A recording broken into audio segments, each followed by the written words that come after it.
It's easy to hear your favorite artist on WFPK from wherever you are. Listen on your smart speaker, live stream from our website at WFPK.org from Louisville Public Media.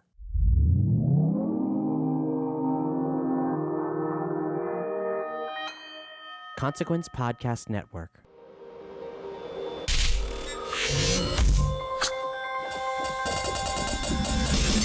Welcome to another edition of Kyle Meredith with, the interview series presented by WFPK at WFPK.org, Consequence of Sound, and the Consequence Podcast Network. I want to thank everybody who's checking out the episode, especially you all who listen in every single week, multiple times a week, as we do release new interviews every Monday, Wednesday, and Friday.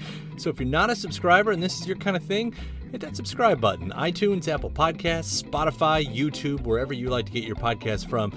We'll deliver new interviews to you every Monday, Wednesday, and Friday so you can keep up with your favorite artists and discover new ones, know what's happening in the music world.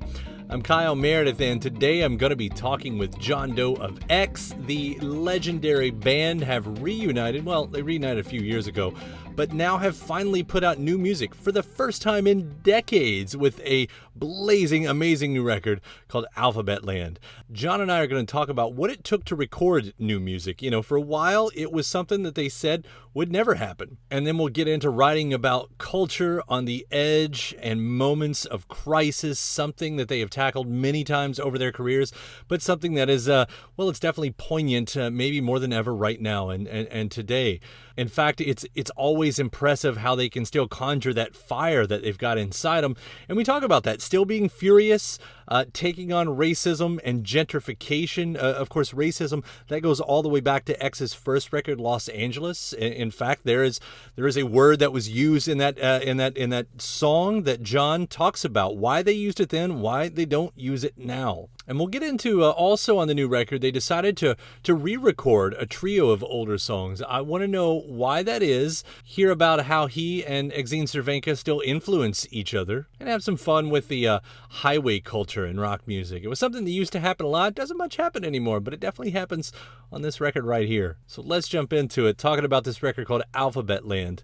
It's Kyle Meredith with John Doe of X. Hello, John Doe. Well, first off, it's been so awesome to have new music from X. I know I'm far from the only person saying that.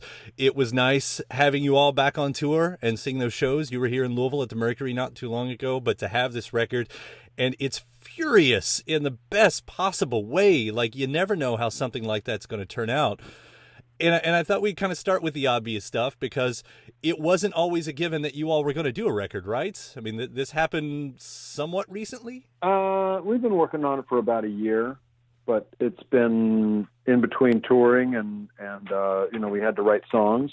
So, no, it was definitely not in the cards. I mean, I would usually, if someone would ask, I'd try to be coy and say, oh, well, you never know, and some crap like that.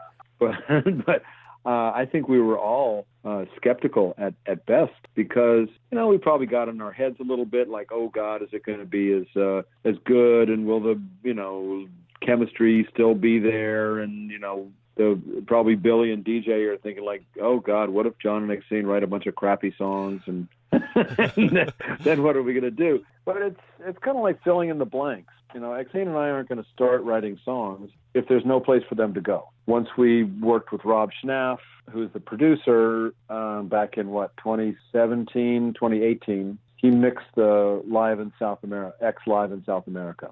And we liked it, and people liked it. And then we did some recording in February of 2019, and we did 3 older songs, kind of, hedging our bets, like, oh, well, at least we know how these go. We didn't, we never made a good recording of these. And we did 1 new song, and lo and behold, it sounded like us. So cool.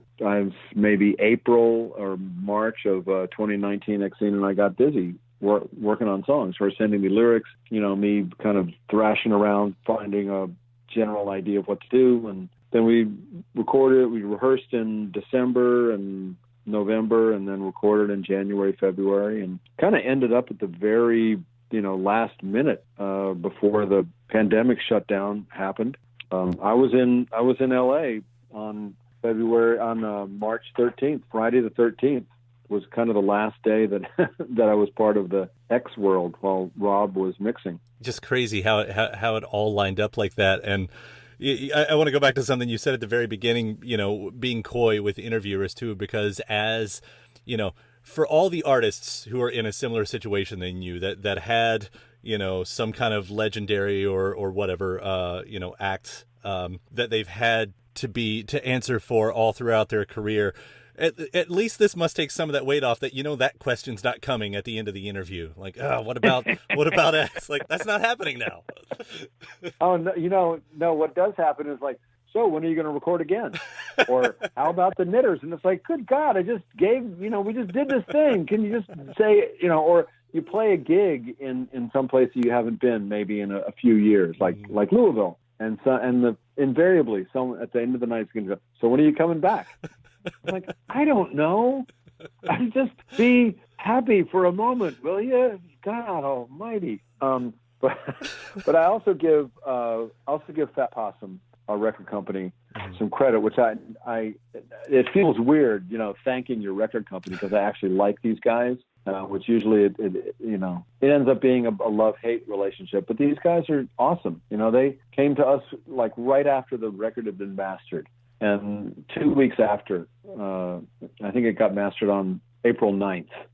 That's my brother's birthday. We'll say it was April 9th. And they said 2 weeks later, they said, look, let's put this out. We don't know what's happening. We don't know when the record pressing plant's going to be up. We don't know when the printer is going to be up to full speed. Let's just do it. Put it on Bandcamp. It'll be punk rock. It'll be cool. And we thought for 2 minutes and said, yes, let's just freaking go for it. Which was the best news. I mean, I remember getting that email. It's like, hey, dude, X is going to have a new record. It's like, because we had the single last year with Delta 88, which, we loved playing and everything. But I don't know why it didn't occur to me that there would be more, and it should have been obvious. But it was nice kind of getting that full thing like that. Yeah. And it gave people something to just jump around the living room too, and I was really glad that I didn't, or we didn't, make some statement song or, some dirge kind of like, oh, this is going to be the 5-minute song that's going to close out the record. It turns out that we had, Exene just reading that poem, that spoken word piece at the end and she had written that, I don't know, in 2019 sometime. But it's not surprising because we've written about subjects like what's on the record since we started. Things that are, culture on the edge, a character on the edge, things in a moment of crisis and stuff like that. So just, things change and an event that is important to your life, like, someone passes away or you get your heart broken. And then every song is about that to you. It's like, oh my God, that's about right. Right. It's interesting. And I don't exactly know, I don't think of course I don't have the liners right now to know exactly who wrote what lyrics, but I think from what I've read, it's interesting the way some of the songs that you might have written versus her still really talk to each other. Like if she's your duet partner, even the songs are almost like duet partners. And I'll name 2 instances I noticed on the record. Star Chambered into Angel on the Road. You've got this whole angel wings thing going on. And then at the end of the record, you have Goodbye Year into All the Time, which seems like, again, if these are both coming from both of you, how amazing that it's all just lined up like that. Well, if we're not going to influence each other, then who will? It's like, after 40 some years, and we grew up together. Mm-hmm. So we taught each other how to sing. It's why I always on solo stuff I usually have another person, usually a woman, singing with me because it's like you're getting 2 sides of the story. But you're right. Exene did write most of the lyrics to Star Chambered and Angel on the Road, and I kind of added a few things here and there. I wrote most of the words on Goodbye Year, Goodbye, and she wrote the whole thing of but it's like I said, some cataclysmic event happens and then suddenly you have added meaning to something that had meaning before. It just I wish it wasn't so on the nose sometimes. Right. It's like, oh really? I'm talking to the universe saying, hey, universe, remember when I said I'd like to spend a little more time at home? Didn't mean it like this. I didn't mean I want to spend all the time, like forever, at home. It's okay. Please. But it's interesting, though, because as you're saying, the songs speak to now. They weren't written for now, which is to say, like, it's almost like these songs now represent two versions of bad in some ways. You know, it's like I don't know what I'm trying to say there, but it seems like it's doubling down on the bad parts of the themes, I suppose. Yeah, in a way. I mean, the Goodbye Year song actually gives me kind of hope because like I'm looking forward into the next New Year's Eve, which is basically the day, or if there has to be a day that song takes place, it would be then, because it was written, I don't know, November, December of 2019. Just looking back on that year, saying, okay, you know, good stuff happened, but bad stuff happened, challenging but rewarding, all these different things. And it's usually they're happening at the same time. It's kind of reflecting on a whole era of, you know, just 1,000 people getting into a room and jumping around or whatever. But it's, yeah, I don't think it's all bad. Yeah. No.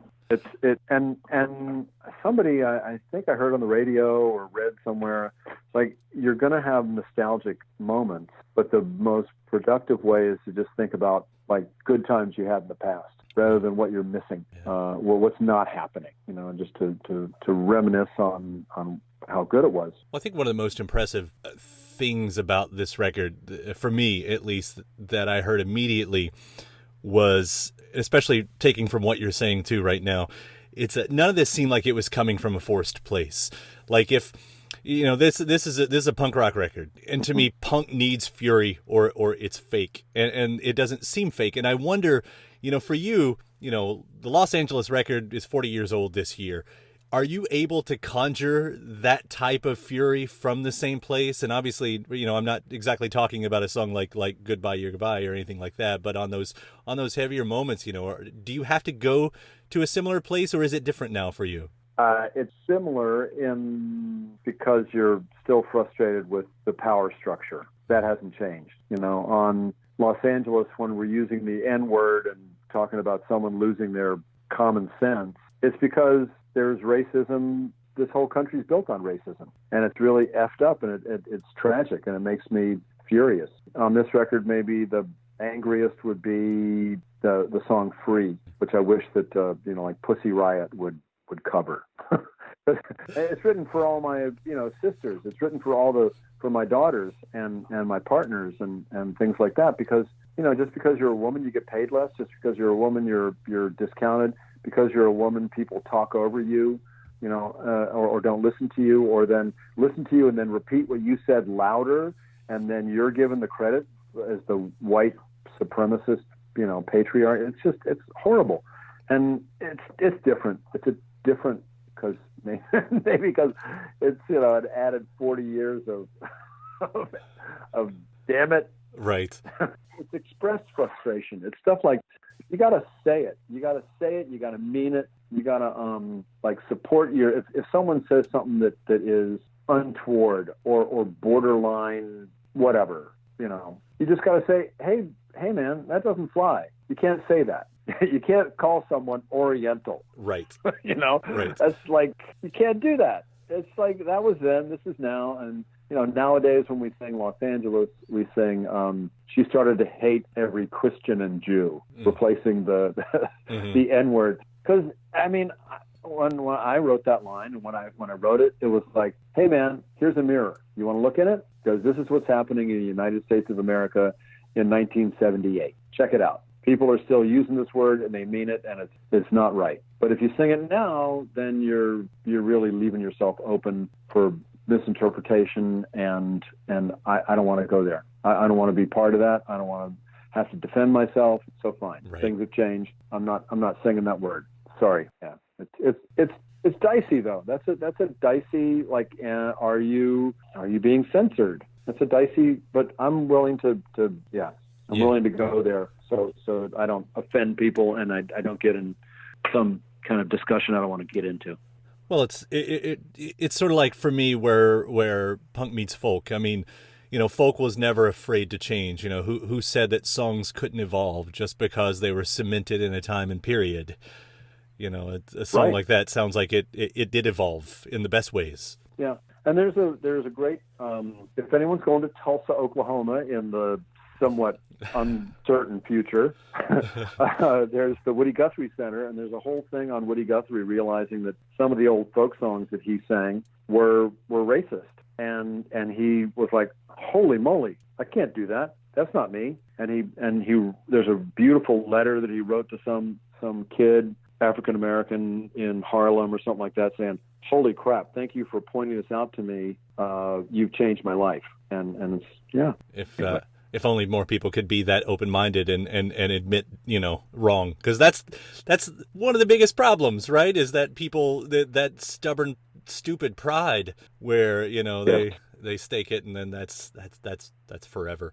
But I would say, you said something earlier about not being forced, and I'll give ourselves a tiny bit of credit for playing to our strengths and to be and not and to getting over the logical part and of our brains and being more intuitive, because that's where it's at. I mean, anytime you hear a little voice say, "Yep, that's the right thing to do," then do that.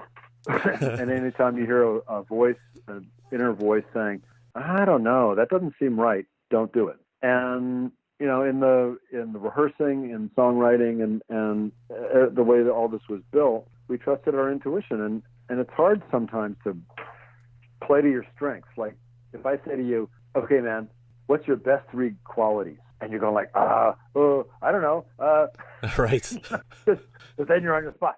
What's the best part of your band? Like, I don't know. We got double vocals. Okay, cool. Do that one. And Billy plays good rockabilly licks. Yeah. Okay, do that one. But it's hard to kind of break it down like that, And so, but we tried. We tried and we did. We didn't worry about, is this, which is a mental exercise. Is this evolved? Are we evolved enough? It's like, it's not broken. Don't fix it. Just do more of that. And it's going to get you off, and it's going to get people off. And they're going to say, hey, man, this is right on. This fits. So even if you all are sounding like yourselves, it ends up becoming the record for now just as much as ever. I mean, I agree. I completely agree. Yes. With that said, there are 3 songs that you did choose to take from, the past, whether it's the back catalog or unreleased, stuff that really hadn't been released, to re-record it. Why those specific 3 songs? Was there something about them that did speak to now, or just one of those artist things where it's like, I wish I could have done that song better? Because there's always one of those. Probably the latter. Yeah. We did Cyrano de Bergerac back on the See How We Are record, and it was a arrangement that we worked up with Al Cooper, and Al Cooper's a genius, but we didn't really feel like that was the best version. And there was another version of it on a anthology that we did in '99, and whatever. Let's do it again. And it also was kind of an entry point when we first recorded in February of 2019. It's like, okay, we've got 1 new song, we've got 3 old songs. We know how the 3 old songs are supposed to sound, and they're going to probably sound like us. So let's try those. And but they turned out good. And Billy got to play saxophone on Cyrano de Bergerac, and we got to. I rewrote the lyrics to "I Got a Fever," which is like, oh boy. Talk about timely. But it was originally I Got a Heater because I was enamored with film noir and Los Angeles, and thought, I'll do this as a kind of exercise. It'll be fun. But it was about someone kind of looking for sanctuary, kind of breaking into somebody's apartment with a gun, and it's like, I don't want to. That doesn't ring true. That was then. That was being, being kind of controversial and sensational, which was part of that era. I don't want to do that, so I changed it to "I Got a Fever." It's still about sanctuary and stuff, but that's why. That's "I Got a Fever." That's the one that we ended up going with at FPK. It's heavy rotation. That single right now. It's my favorite. I love it. Oh, yeah. Well, Something about that one. But hearing, I said we played Delta 88 as well when it came out. Hearing that, and there's a few moments on the record, a couple moments at least, where you are singing about, I don't know, I'm gonna broadly call it highway culture. It's one of those moments where I thought that sort of disappeared in rock music, for whatever reason. That used to be a thing, whether you count it on or not, it was just always sort of around there, a little bit of highway culture thrown in with rock music, and it's almost sort of gone. I don't know. Have you noticed that? I can't say that I have, but now that you mention it, I probably will. I'll have to call you back. I'll get back to you. Please do. Please do.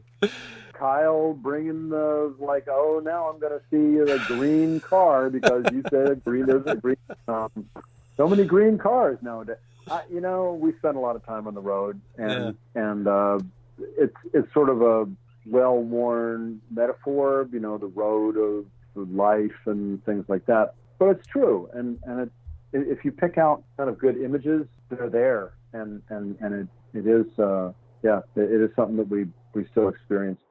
Well, it's a nice avenue to I know it always paints a picture, because if you're singing about the car, you're singing about the landscape, and when you're singing about the landscape, I get to visit there with you. I think that's why I like those type of songs. Well, it's driving in a car, not to add to greenhouse gases and so forth, but it's a great way to listen to music because your vision is occupied. You've got to concentrate on the road, but your ears are open because you don't necessarily have to talk because there's something going on. But I'd say with Delta 88, it was we wanted to include it because it was kind of a wonderful moment when Exene and I realized that that gentrification could happen. Back in probably 77 or 78, we had both read Cannery Row by John Steinbeck and thought, oh, that's just right up the highway. That's like a 5-hour drive up to Monterey. So we went up there thinking maybe there'd be some remnants of, the canneries and it had all been turned into like freaking malls, and there was a bunch of rich white people. I was like, oh no, we're the bums. We're the bums on Cannery Row. We're the bohemians. These are a bunch of like bourgeois no-goodniks. we're the cool kids. We're with you, Steinbeck, Yeah. We're with you, Mac and Duck. One of those moments that seems to talk to other moments, as we were talking about earlier on the record, too, because, Water and Wine, that's sort of all about class divide, right? And California. Yes. You talk about California where you guys came up. That seems like it's always been strong there, but the way I hear about it now, it even seems especially stronger. When you hear about San Francisco, you hear about the super rich and the homeless population, and yes. I don't know if you can still speak to that. Are you still based in California or are you down in Texas? I was trying to remember that. I live in Austin. I moved here about 3 years ago. I don't know. I don't think you can single out California for that. Mm-hmm. It would be like saying, well, what about the people that have the fancy boxes at the Kentucky Derby? Sure. There's that kind of money, and then there's people who are, subsisting on food stamps and government assistance.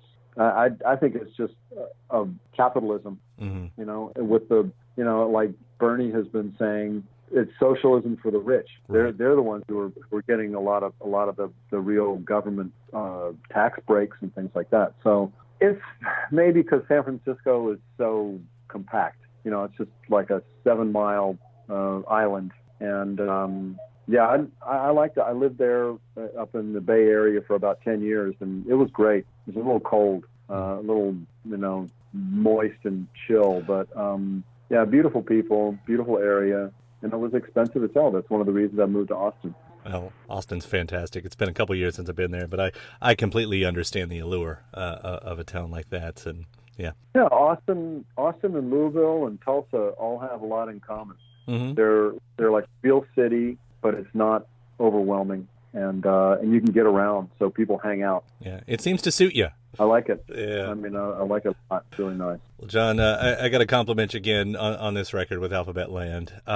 As a wrap up here, it's just so good to hear you guys, and I'm happy with this record right now. I don't have to ask you when the next one's come about because I'm satisfied at the moment. So.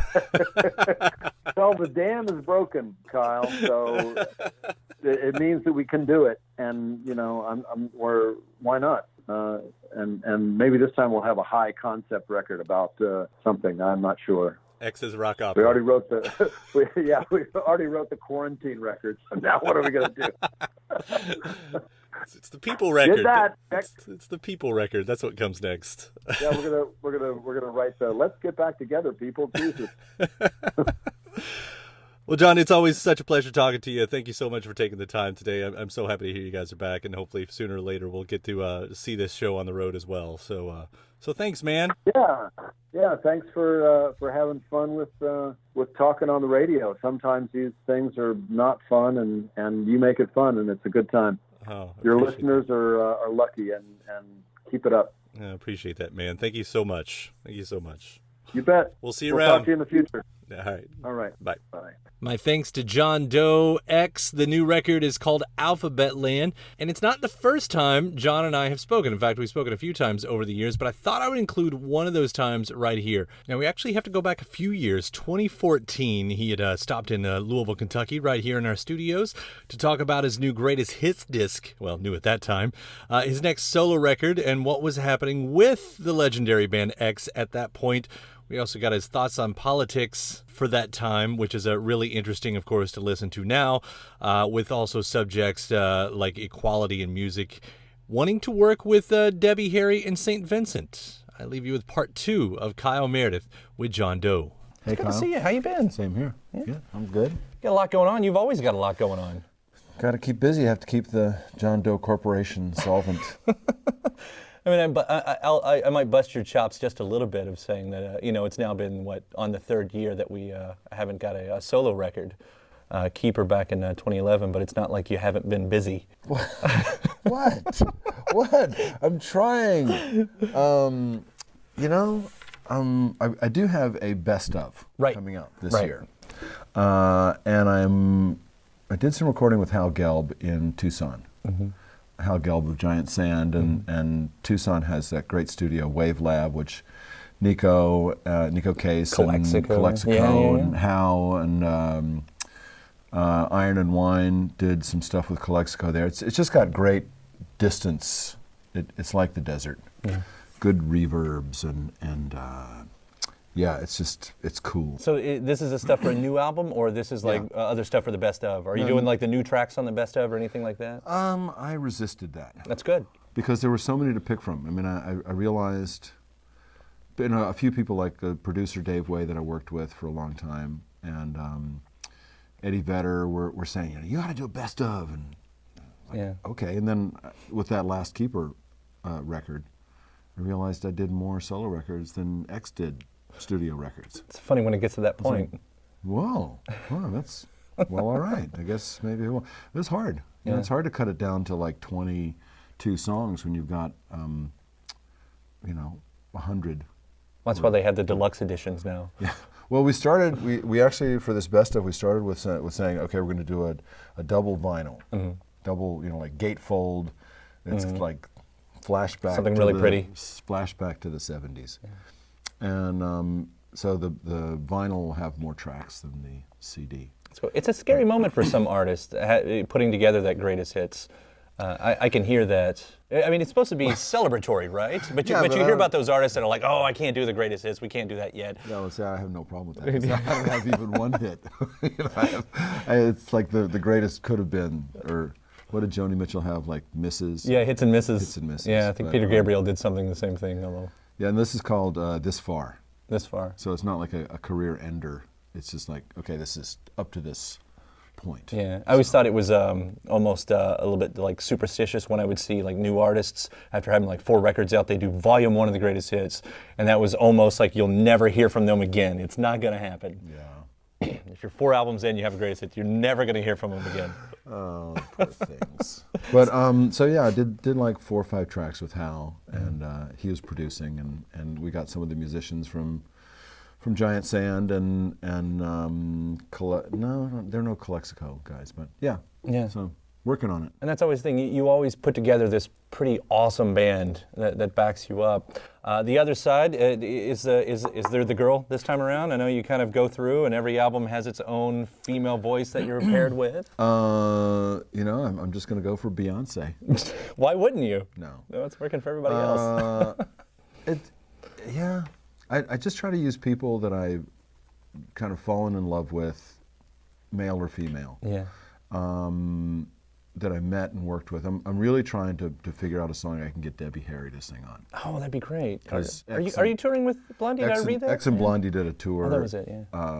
In September. Wow. It was so fun. Yeah. And Debbie Harry is just awesome. So is Chris Stein and Clem. I mean, they're the three originals that are still there. Yeah. They're all just totally engaged, and Yeah. they're working on new songs at sound checks and things like that. I was thinking that's, I'm thinking like, I want to do that. Come on, we can do it. X. I mean, well, that's the thing. You both come from the similar areas, and that's Blondie and yourself, two artists that have that history but aren't resting on it.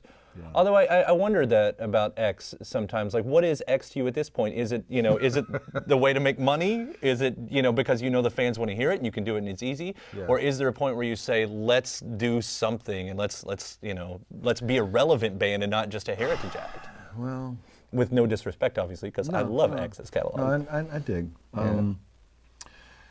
That's a hard question, Kyle. And one that can't be answered. It could. Right now. I don't know if I can answer it diplomatically. I tell you what, is that we do X because people want to hear it. Mm-hmm. Yes, we do make money. It's sort of like putting an investment in a bank years ago, and now we can reap some dividends from it.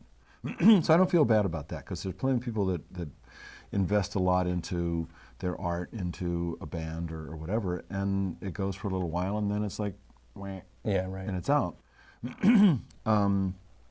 Nowadays, I think people are, we have a lot of young people that come to the shows, and they want to see something that is a true hybrid, that has some history and has some legacy to it, and we still play hard and play loud and fast, and and it's good. I mean, I wouldn't do it if it was like much less than what it should be. But you don't have to try too hard with X. I mean, you can just kind of plug and play. No, no. It's like anything. If you don't kind of pump yourself up and take it seriously, then people can see that. I think. Yeah. Then you can, when you see those performances, and there's like, you're phoning that in, and we take it real seriously. Which is great to hear. Yeah, it is. And I think we're talking about re-recording some of the old songs. So maybe that'll be the gateway, because certainly Exene and I have written some songs that could be interpreted by X. Right. Her last record had a few of them. They just needed to be speeded up and sung a little harder. And I always have at least 2 or 3 songs. Yeah. On every record that could be X songs. That's exciting. It's a cool way of kind of going in. If nothing else, like you said, keeps the door open. With what you're working on with the solo thing now, are you finding the themes that are going there? I mean, for you, at this point in your career, you've been doing this, I don't know how many years. I mean, a lot. Well over a few at this point.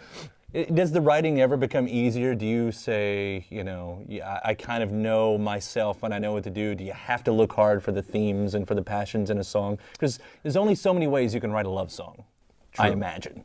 True. So. Well, the last record was the first record that the narrator actually got loved back, where it was not just a sad part of the love song.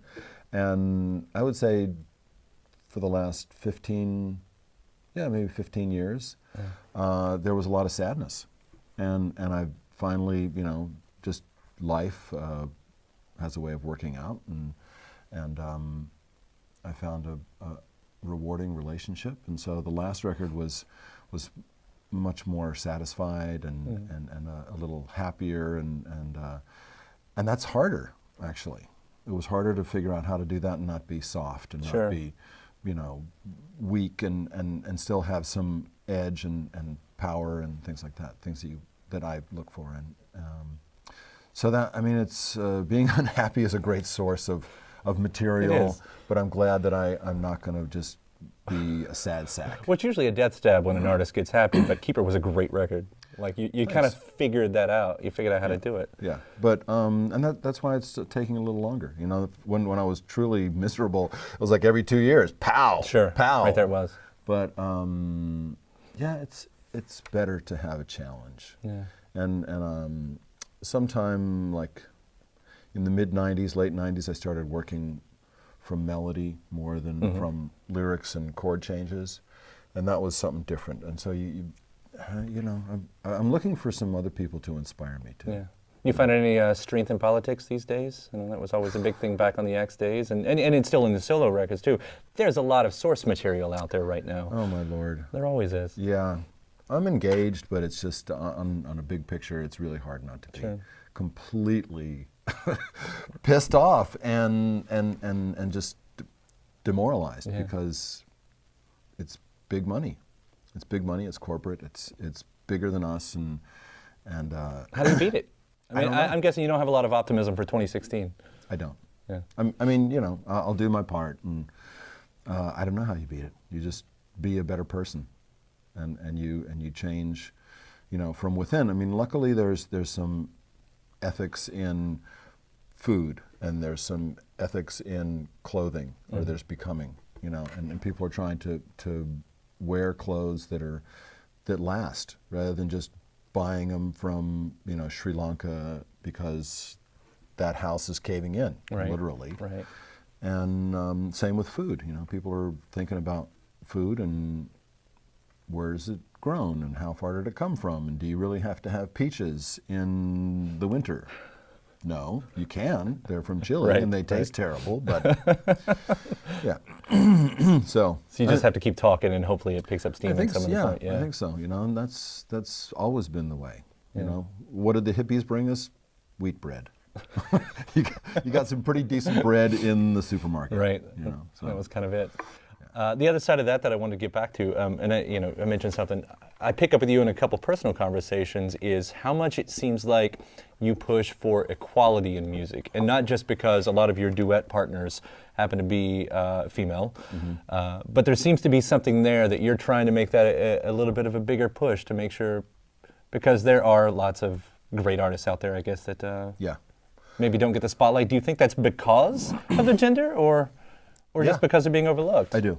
I think all. I mean, I work in public radio, so maybe I can't see that the same way. You know, St. Vincent's on heavy rotation at WFPK, so it's really not a problem. Yeah, she's awesome. Yeah, I put her as one of the top 5 living guitarists in the game right now. Yeah, I'm hoping that would be another goal of mine, is to get her to John Doe and Annie Clark play and sing on something. I saw that David Byrne and St. Vincent show. Yeah. It's incredible. So good. Yeah, I checked that out. So good. It was. You, as a musician, you walk out of something like that and you go, What can I offer? I'll never have dance steps. Oh my God. I don't think I want to see John Doe dancing like in that sort of way. Awesome. No. But the equality thing, why do you think that is? I think there is there's very little equality in every business. Yeah. Whether it's movies, music, art world, literary world. I mean, it's just endemic. I'm not depressed by it, but I think that was one of the greatest things that punk rock did. There was, punk rock wasn't just women as window dressing. Women were playing drums and women were playing guitar. And because everyone said, I can do that. Sure, I'll give it a shot, whatever.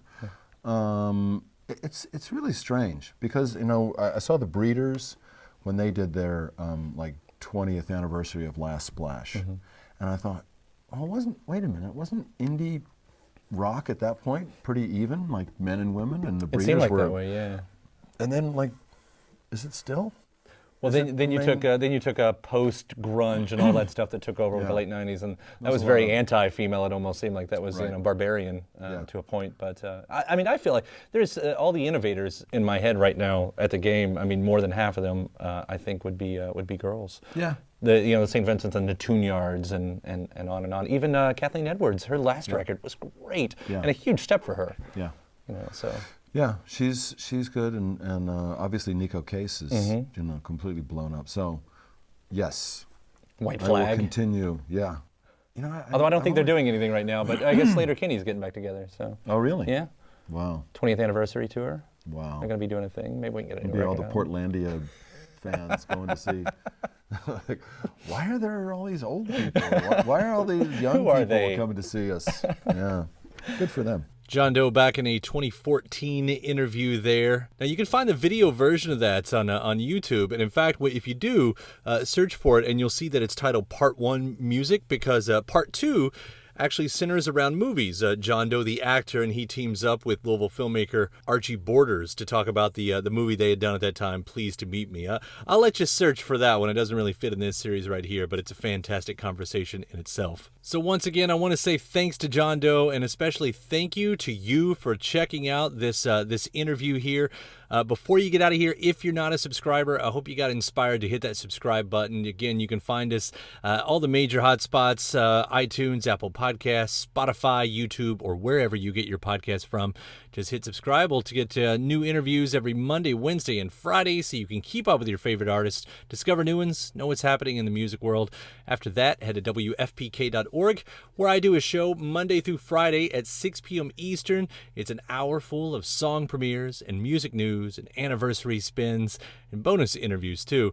Again, that's WFPK.org. Consequence of Sound, they've got your music and film news. You can also find me on all the major social media platforms at Kyle Meredith. I do hope you like and follow along in the appropriate spots. And that does it for another edition. I'm Kyle Meredith. I'll see you next time.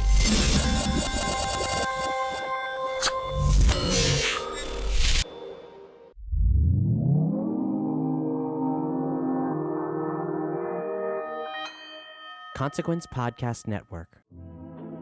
Do you read Stephen King? Good news. There's a club for you. The Losers Club.